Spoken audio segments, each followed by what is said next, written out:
This episode is brought to you in part by Pittsburgh Seminary's Henderson Leadership Conference, September 22nd to 24th, with Dr. Diana Butler Bass. Attend in person or online for lectures and workshops with strategies for ministry amid political and theological divisions. Visit www.pts.edu/Henderson.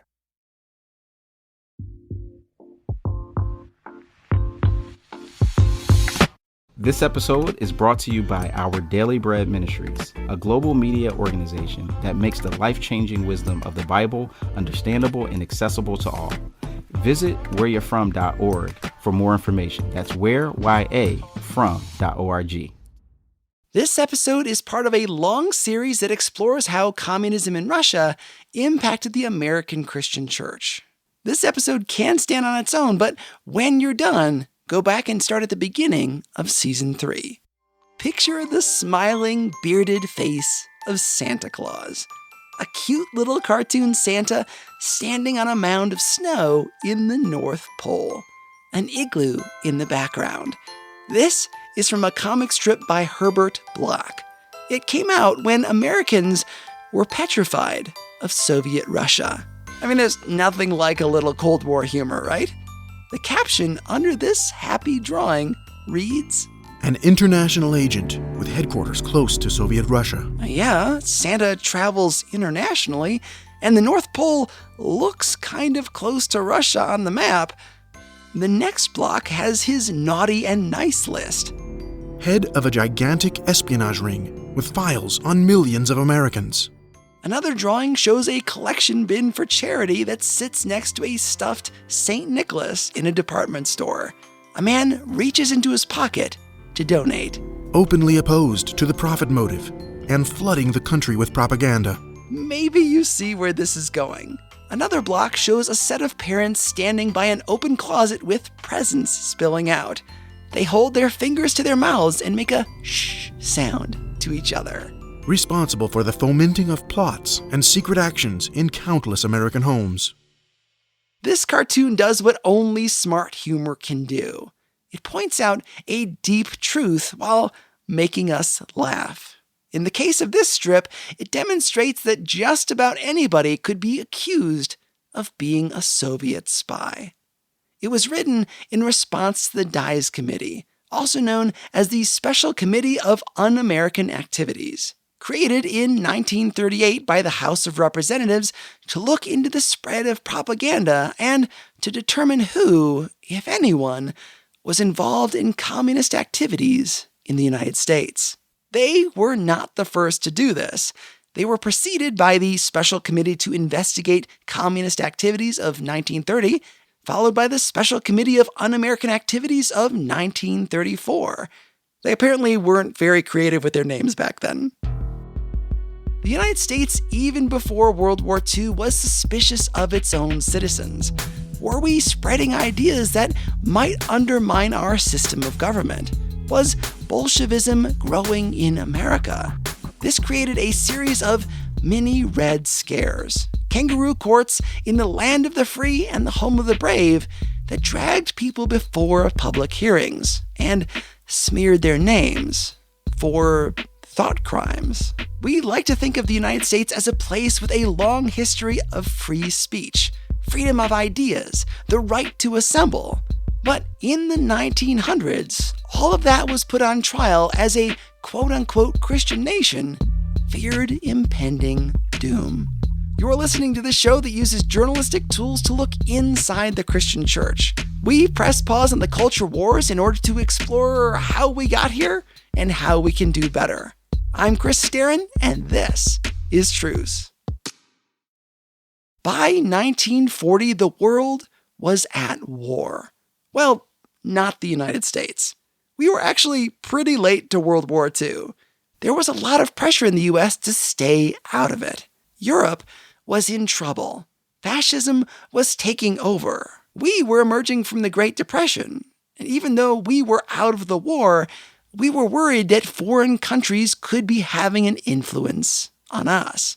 So when Herbert Rapp, a Republican in the New York State legislature, introduced a bill to examine school spending in the state, Someone said, if we're investigating the schools, why don't we also see if there are any fascist, Nazi, and communist influences while we're at it? Thus was born the Rapp-Coudert Committee.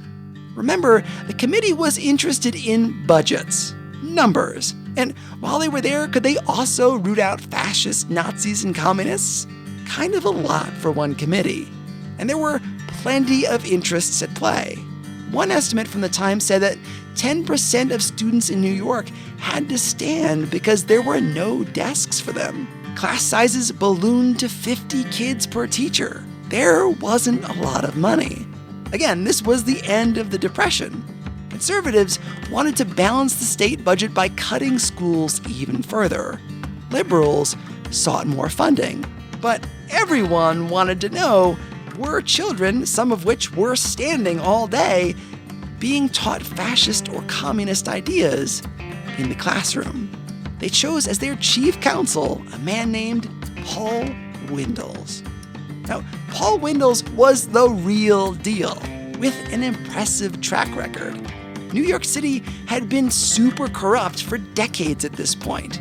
Graft, government contracts going to the highest bidder, all organized by a New York City political organization known as Tammany Hall. Really fascinating stuff. Mobsters, deals made in back rooms. Windels and a bunch of other people were instrumental in bringing down the corruption. So when it came time to choose someone to lead the Rapp-Coudert Committee to be the chief counsel, Windels looked like the perfect guy. Not only was he a Republican, which means he'd be tough on the budget, but he was also a liberal. And yes, that was possible.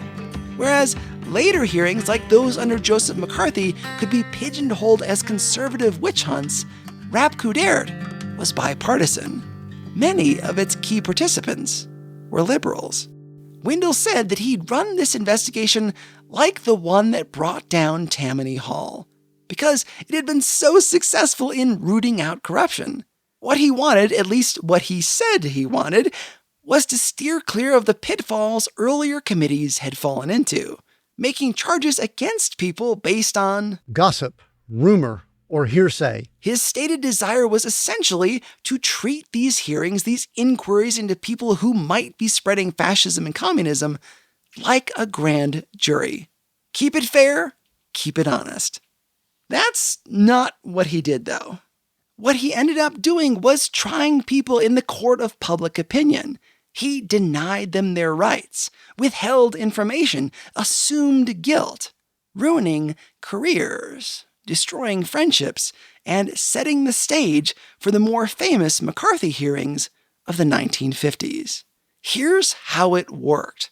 Windels and his team interviewed staff and faculty in closed-door meetings. Are you now, or have you ever been, a member of the Communist Party? But the person being interviewed did not have the right to a lawyer. This was just a hearing, after all.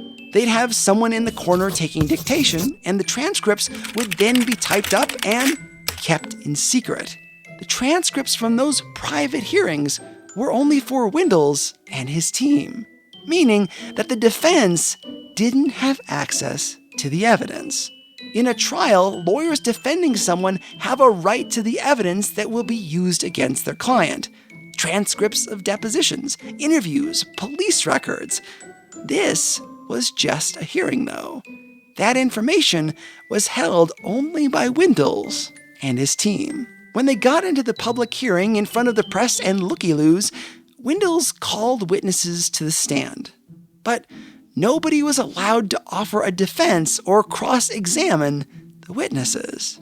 Meaning, if Windels were to say, "What is it like being a dirty communist?" Which I don't think he said, I just made that up, but if he said that, there would be nobody to counter with objection! Like you see in courtroom dramas, or to ask a follow-up question of witnesses. So, if you had a witness on the stand who said, "I believe Professor Smith is a communist," there was nobody there to ask a follow-up question, no matter how obvious that question was. Like, How do you know that Professor Smith is a communist? Did you see him distributing materials, attending rallies, recruiting students? nope, nobody could ask those follow-ups. If someone said, I believe Professor Smith is a communist. and Windels and his team didn't ask how in the world she knew that, the question never got asked. You see the problem with that? People on the stand could speculate and maybe nobody would question them. Whatever they said, no matter how unfounded, made it into the public record. And then the newspapers, which is another difference between this hearing and a grand jury. Grand juries are performed in secret. The Rapp-Coudert hearings were public. So let's say that you and I are communists. I'm not a communist, but let's pretend. Maybe we just went to a meeting once, read some literature, or maybe one of our close colleagues was a communist. They might suspect us of being Soviet supporters too. So what are the options if we're called before the committee to testify? The meeting is public. The media are present. What do we say? How do we defend ourselves? Well, why not plead the fifth? I plead the fifth. You probably hear that in courtroom dramas too. That's referring to the Fifth Amendment of the Constitution, which says, among other things, that a person can't be Compelled in any criminal case to be a witness against himself. The city of New York got around the Fifth Amendment by requiring in its charter that all public employees had to cooperate with legislative and other investigations. If they didn't comply, they could lose their jobs or be held in contempt, simply for staying silent. Which, under a normal trial, would be their right. Laws protecting people from stuff like this wouldn't be strengthened until the 1960s. So, if you and I, two suspected communists, stay silent, we risk being held in contempt or losing our jobs. No small problem while the U.S. was still in the Great Depression. That was not exactly the best time to be unemployed. Also, Windels and public opinion were against you if you pled the fifth. I plead the fifth. Seeing it as an admission of guilt. I mean, it's bad logic, but it went something like this. Why would you keep silent if you had nothing to hide? Because it's your right? In 1940, there was nothing illegal about being a member of the Communist Party. It wasn't illegal until 1954 during the Eisenhower administration. Nor was it illegal to go to meetings, read or distribute literature, or invite people to join. All of that was still perfectly legal. Yet, public opinion was against communism even at this time, way before the Cold War really heated up, or cooled down, or whatever Cold Wars do. The fear was less about one person being a communist. The concern was that a teacher would share their ideas with the classroom, indoctrinate others. The Rapp-Coudert Commission was going to stop that from happening, and fix the budget or whatever too. Public opinion was with them. Even among liberals, teachers were expected to keep their personal beliefs out of the classroom. A New York Times article from 1940 argued that freedom of speech and assembly ended at the schoolhouse door.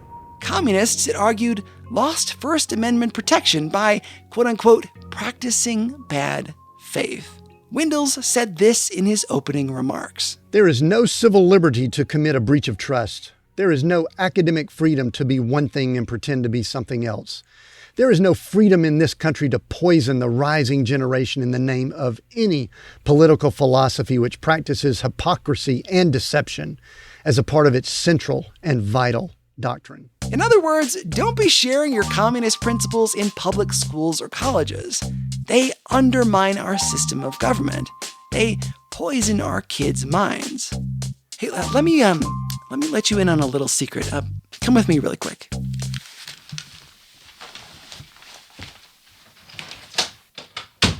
Okay, I probably shouldn't be telling you this, but there actually were communists among the faculty and staff. I know that's maybe a surprise. You thought maybe I was going to say there weren't, but there were. And there were in the teachers' unions, too. Estimates at the time said that there were as many as a few hundred, but over 30,000 people worked there. Even if there were 1,000 secret communists, which was a high estimate, we'd still only be talking about 3% of the staff. So there were communists, but not many compared to the number of staff. The people doing the hearings, they were afraid that this tiny minority might use their platforms as teachers to spread communism through the New York City school systems. Here's the problem, though, and I don't think they want me to tell you this, but Windels never had any evidence that they'd shared their political opinions with anyone else. Now, that's key. There was no evidence that they'd indoctrinated their students. None. What happened is that his team found literature that encouraged communists to use schools to spread their beliefs. But there was no evidence that anyone ever had. I know that sounds like splitting hairs, but there were lots of different kinds of communists, just like there are lots of different kinds of Christians. Some communists did advocate for infiltrating schools. Does that mean that the people pulled before the Rapp-Coudert Commission ever did? No. It's like if you found a pamphlet calling for all Christians to handle snakes to test their faith in God. Does that prove that all Christians handle snakes? No, not at all. The belief of one segment of a group does not necessarily define the whole group. Windels and his team had no evidence of indoctrination. Still, in their minds, if you were a communist, it was proof enough that you were using your position to influence the minds of young people. Okay, I just gotta look around. Hold on a second.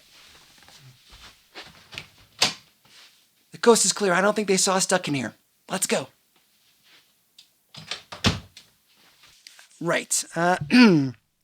Let's continue our example. So, if someone said that I were a communist, which I'm not, even if they didn't present any evidence, I was in a tight place. Let's take another look at my options. Again, if I pled the fifth, I could be fired and the press would assume I was guilty, not to mention possibly being held in contempt. I could admit to being a communist, but then I'd definitely get fired. Or the third option is, I could name names, list some communists or people I might just have a hunch about, and by doing so, prove what a patriot I am. None of those are particularly great options, especially if you did have some affiliation with the Communist Party. Someone may come out and name your name. Then you'd be fired and blacklisted for lying. If you were accused, what could you do? With their options narrowing, some of those who would be called to the witness stand came up with a plan, a way to blame all of this on one man. They'd pick a patsy, one guy, to take the fall for everyone. We'll be back after these messages.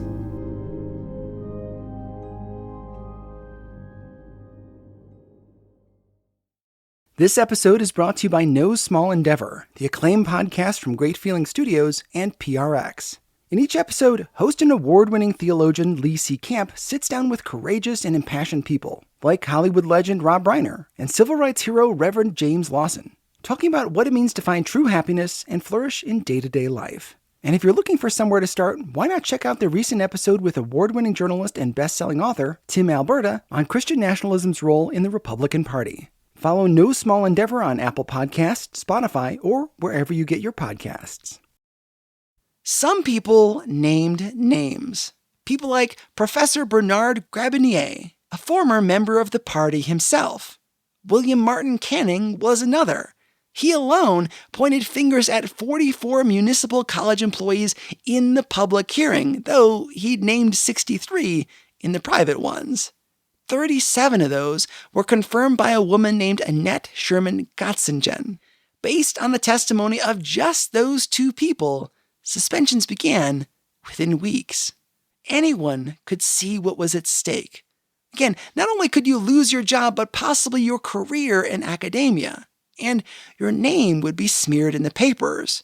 Even just an accusation meant your pals stopped talking to you because it became a liability to be your friend. Nobody was going to publish the research of a suspected communist. Family members, colleagues, and friends disappeared for fear of being roped into your nightmare. Those who had participated in communist activities came up with a plan. Have one person admit to being a communist, the only one in the teachers' union. That guy could draw the public attention on himself, be the sacrificial lamb, and then protest the hearing in a higher court to challenge the system. Get everyone else off the hook and provide legal grounds for a real trial. That lot fell on Morris Shapps. Shapps was an immigrant from Ukraine, a trade unionist and anti-fascist. He spoke with a stammer and was beloved by his students. He joined the Communist Party around 1934. When it was his turn to testify, he claimed that he was the unicorn, the last and only communist member of the staff. It didn't work, because people like William Canning had already provided a list of suspected communists. Shapps was indicted for perjury 8 days later, convicted on 4 counts, and served a year and a half in jail. With their attempt to move all the blame on one guy behind them, more faculty and staff were called to testify. Soon enough, an unhappy pattern started to emerge. Of 20 people suspended in May, all but 4 were Jewish. And it wasn't just in these hearings that anti-Semitism cropped up. In 1949, New York passed the Feinberg Law, which blocked communists from getting jobs in public education. In the first wave of firings after Feinberg, all but 1 were Jewish. Public opinion was not with Jewish people. In 1938, 60% of Americans polled had negative opinions of Jews. Before 1933, there were 5 organizations in the U.S. that were explicitly anti-Semitic. By 1941, there were 100. This wave of anti-Semitism was felt even in Christian circles. Father Charles Coughlin was a famous radio host and Nazi sympathizer. In May of 1938, he called for the founding of the Christian Front, a movement dedicated to protecting supposedly Christian institutions from communists and Jews. The Christian Front organized meetings on street corners and in assembly halls. They were largely working-class Catholic immigrants from Ireland, Poland, and Italy. Folks notoriously stuck with bad jobs. No upward mobility. They saw Wall Street as being run by Jews, and the New Deal as creeping socialism. Because of movements like the Christian Front, New York saw a sharp rise in anti-Semitic violence. This happened at the same time that Hollywood started censoring content. Rumors surfaced that Jewish Hollywood executives were using lewd content to subvert society, spreading communist ideas through film. Christian groups protested, forcing studios to self-censor. I did a whole episode about this, but it bears repeating. The golden age of cinema didn't occur because people were cleaner, happier, and nicer people back then. It happened because Christian groups threatened to boycott the industry, and because Jewish people who did work in the film world were afraid of persecution. Apparently, with good reason. Remember, this is right when Jewish people were being persecuted en masse in Europe. Why couldn't that same thing happen here in the US? Jewish professors at Brooklyn College and City College of New York provided a list of Nazi sympathizers and anti-Black and anti-Jewish acts performed by staff members, even by outright supporters of Mussolini. Yet, the Rapp-Coudert Committee concluded that there was no Nazi or fascist activity in the schools. None. Lots of commies, no Nazis.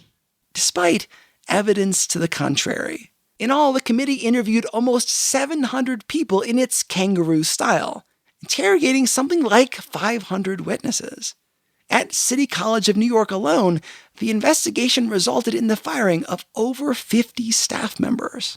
Ultimately, the committee lasted for just a few years. One nail in its coffin was Germany's invasion of the Soviet Union in 1941, when the Soviet Union was forced to join the fight against the Axis powers. Not long after, Pearl Harbor was attacked by the Japanese, along with many other targets in the Pacific, and the U.S. was at war. The committee could go on, but what good would it do to persecute our allies? The Rapp-Coudert hearing was just a precursor to what would come after the war. Blacklists in Hollywood, McCarthyism in the government, following much the same tack as their predecessor.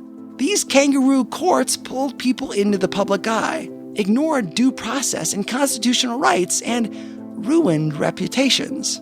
We like to think the United States is a place where people are free. They can think what they want, join any group they choose, speak as they wish. But history shows us that we don't always hold to that standard. When fear grips the country, all bets are off. We act irrationally. Compare these persecutions in the US and those of the Soviet Union. The Soviets oppressed people who didn't agree with them, and so did the US. Of course, the difference is that the United States didn't kill our targets in these cases. We did, however, shame them publicly, often on weak or non-existent evidence, ruining relationships, careers, and families. Today, these stories should bring up a lot of questions in our minds. If we are a Christian nation, as some people say, how should we deal with our enemies, real or perceived? One of the big questions of this season is who gets to experience the rights as a citizen? Who gets protection under the First Amendment to speak freely? Who can plead the Fifth? Christians, are you getting this? Is it just people who think like we do? If so, that's not really free speech at all. Perhaps our fear of the other isn't working for us. It certainly creates a frustrating past for us to look back on when we see our country persecuting people for a legal belief. Quote-unquote Christian groups scapegoating Jewish people. Yet, it's too simple to leave it there. Wouldn't it be nice and tidy if I could just make us feel bad about the past? Yeah, it's not that easy. It ignores a really basic fact, that there were Soviet spies in the Allied countries. People like Klaus Fuchs, one of the primary physicists on the Manhattan Project, who passed information about the atomic bomb to the Soviets. Yeah, he was a communist, and he was working for the government. And he was not the only one to do this. There were Soviet spies in many parts of the US government. It was because of people like Fuchs that the Soviet Union caught up to the United States in its nuclear capabilities. I mean, that messes with your moral indignation, right? The trick is that history is complicated. We lampoon the Cold War as being a bunch of worry about nothing. But there was a lot on the line. The fate of the whole world, really, when you think about it, because of the threat of nuclear war. But when we suspend justice and due process in our desperate attempts to find someone to blame, is that really the action of a Christian people? For the people of the Christian front, it was easier to blame the Jews than to fix the underlying societal problems. For people like Windels, it was easier to use trickery to frame someone for a crime than to do an actual investigation. Give the people a quick, clear enemy. When we suspend justice in favor of a circus, we end up where we started, with guys like Santa Claus seeming like the enemy. I mean, his coat is red, so is Rudolph's nose. Of course he's a communist. But those kind of conspiracies make us look ridiculous. We Christians can't be about convenient conspiracies. We have to be willing to do the hard work of justice.